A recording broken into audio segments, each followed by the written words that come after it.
balik lagi di Daddy's Corner, sudah ada Adele di sini, maka kita akan bicara tentang istri. Oke. Jadi banyak sekali istri yang dibetain sama suaminya karena menurut para suami tersebut ketika masa pandemi ini istri-istri semakin jelek.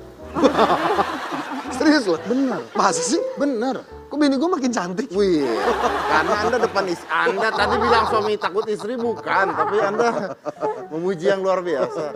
Pertama semakin jelek. Kedua, di pandemi ini terjadi banyak perceraian. Ya ampun. Karena ngumpul, terus ngumpul. Iya. Terus kalau kalian kan tidak, dia mah di mana ya? Jauhan. Jauh ya. Pulangnya Sabtu Minggu mesra. Iya, Pulang Sabtu mesra, Minggu betul. mesra. Oh, coba kalau ngumpul setahun. Bisa banyak anak gue. Kita lihat dulu coba VT-nya. Jika dilihat, banyak orang-orang yang penampilannya berubah drastis saat mereka menikah. Jika dulu saat masih berpacaran, wanita biasanya rela menghabiskan banyak waktu berjam-jam demi membuat kekasihnya terkesan. Namun apa yang terjadi setelah menikah? Apakah penampilan wanita masih tetap sama? Kadangkala karena sibuk seorang istri jadi lebih cuek dengan penampilannya di rumah. Mungkin banyak dari para istri memilih untuk tidak berdandan setelah menikah karena merasa nyaman dengan pasangannya. Berdandan memang sangat penting bagi wanita. Bahkan setelah menikah, wanita seharusnya makin bisa tampil cantik agar suami makin sayang. Kalau pemirsa di rumah tipikal yang masih suka menjaga penampilan atau malas berdandan?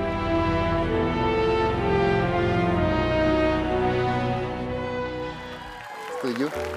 Nah, setuju sih Mas. Maksudnya kalau aku sendiri, jujur waktu zamannya masih hamil, kan dulu aku hamilnya berdekatan tuh, punya anak 1,5 tahun, hamil lagi tuh jarang banget dandan. Gak dikasih waktu istirahat. Torpedo, Pak. Jaraknya deketan gitu kan. Tapi kalau sekarang tuh kayak berusaha aja supaya, karena jauh juga dari suami, jadi harus tampil lebih cantik gitu kalau ketemu suami. Iya nggak? Kayak gitu sih Mas Edi. Kalau gue sih pribadi, gue malah tidak terlalu menganjurkan bini gue dandan. Karena sudah cantik dari sananya. Oh, pintar banget Anda. Wah, saya tahu Anda mau lari kemana. Iya, enggak maksudnya gue paham banget. Anak gue banyak. Of course, bini gue pasti get involved secara langsung untuk ngurusin anak-anak gue gitu kan. Jadi agak aneh. Yang dimaksud dandan sama mandi ini kan dua hal yang berbeda loh ya. Iya betul. Mandi ya mandi aja, pasti mandi lah. Iya. Cuman kalau persoalan kemudian di rumah dia pakai daster atau baju apa sih namanya, bukan kayak itu baju terusan, dress gitu apa? Daster gitu. Bini gue sih cantik-cantik aja Pak, mau pakai daster di rumah mau pakai apa cantik. Menurut gue cantik-cantik aja. Jadi Anda tidak bermasalah kalau istri Anda dasteran, Enggak masalah, tidak make upan. enggak masalah. Di rumah ya, di Oke, rumah ya. oke. Kan di rumah misalnya berdua doang, berarti misalnya di rumah berdua doang nggak berhijab pasti. Iya. Misalnya rambut grondolan, dengan masker Anda tidak masalah. Enggak masalah. Tidak masalah. Nah, itu. Tapi kalau dia kan berusaha ya masih harus cantik di depan suami. Betul. Kenapa harus cantik depan suami? Ya harus, karena itu juga apa ya, biar termesra gitu kan. Terus juga suami senang di rumah gitu kan. Tapi Ya. kenapa suaminya kayak begini di rumah? Karena menurut bini gue gitu aja ganteng. Ternyata banyak Ini samanya. memang Mas Basir dari dulu, dari pertama kenal sering banget pakai baju kayak gini. Jadi kalau di rumah. Oke, kalau buat istri penting nggak kalau misalnya si suami ini di rumah rapi, ganteng? Enggak sih, Enggak. gini aja nggak apa-apa. Kita ini emang nggak bisa ngundang mereka berdua, percuma. Percuma. Karena gue tuh tiap hari pasti pakai sarung, gue tidur pakai sarung, bangun pagi gue masih dengan sarung. Selama nggak ada kegiatan gue pasti sarungan tiap hari. Kenapa? Apa? Seharian. Kenapa? Nyaman. Nyaman. Jadi kalau mau itu kan gampang banget kan tinggal naikin. Oh iya. Bener sekali. Oke. Ya, kayak gitu. Kita cek nih ada video alasan kenapa wanita itu malas berdandan kalau sudah nikah ya, coba. Sayang, kalau aku lihat setelah nikah kok kamu kurang ngurus diri ya?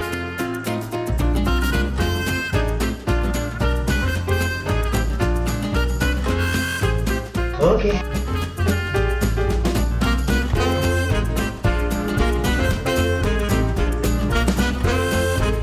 Oke.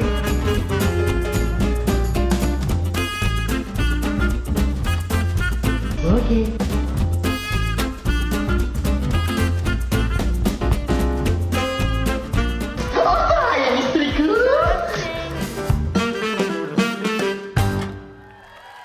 Ini video menarik sekali karena menurut saya apabila istrinya Di rumah sebesar itu, dia ngurus anak, mencuci pakaian, mencuci piring, Ngepel. nyapu dan ngepel, bersihin kamar. Saya yakin bahwa pembantu rumah tangganya yang dandan.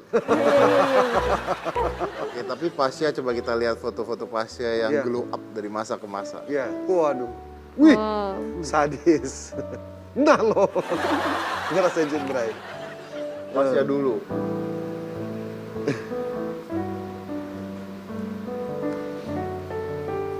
Silangsing.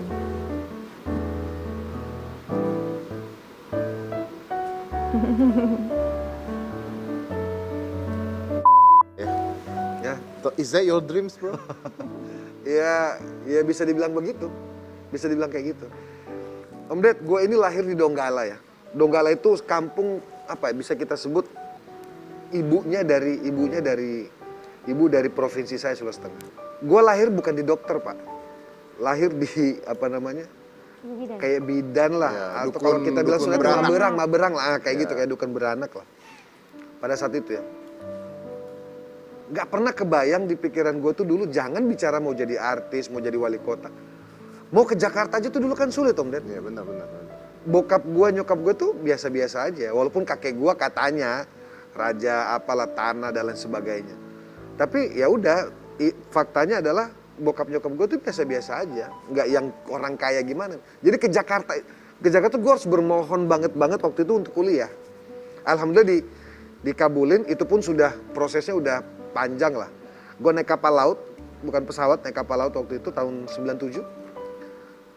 Itu gue ngucap syukurnya udah kayak apa. Senang banget gue nginjak Jakarta waktu itu. Itu tahu mau jadi penyanyi, bro? Enggak, mau kuliah kan. Lu kuliah Waktu doang. itu gue hanya punya gue hanya punya mimpi aja sih. Gue pengen hidup di Jakarta waktu itu. Nggak tahu, padahal Jakarta kan gue lihat Jakarta tuh cuma dari TV waktu itu, TV, kalender pada saat itu kan. Belum ada- Wih, Jakarta ya, belum wah ada gila. YouTube tuh ya? Kayak gitu. Parabola dari parabola kan waktu itu. Nah, jadi ke Jakarta itu menurut gue sesuatu. Nah, gue jalanin hidup gue di situ. Sorry, gue sampai kuliah gue harus hold karena kuliah gue nggak go musik gue jadinya. Gue mulai ngeband dari satu tempat ke tempat lain, dari bus Untuk ke bus kuliah? yang lain, dari kafe ke kafe yang lain. Cukup panjang lah perjalanan gue, Om Ded. Nah, sampai suatu hari ternyata Ungu alhamdulillah dapat jalan. Itu juga udah ditolak berapa kali demonya waktu itu. Nah, sampai suatu hari label kecil waktu itu Hema Suara terima kita dengan segala kondisi yang ada, dengan segala kekurangannya. Alhamdulillah. Tapi baru dapat rezekinya juga 2006. Ya. Setelah tahun 2002, 4 tahun kita nunggu, di album ketiga baru kasarnya bisa punya duit, bisa beli makan sendiri. Jadi ini sebenarnya tidak ada mimpinya tadi. Nggak ada mimpinya. Semua apa namanya sih? Berjalan gitu Berjalan aja. dengan sendirinya ya.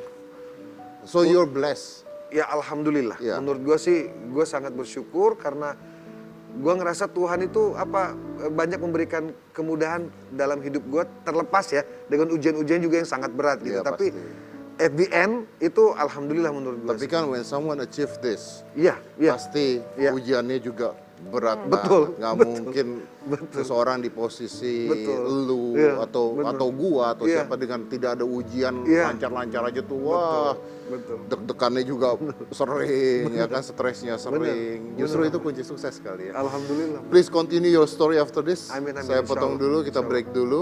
Kita lanjut lagi saya satu di Jangan Mana-Mana, tetap di Deddy's Corner. Itu penggambaran bahwa betapa berat dulu. Ujian gue juga berat juga. Dan tidak semua orang bisa kuat menjalani apa yang udah orang lain jalankan.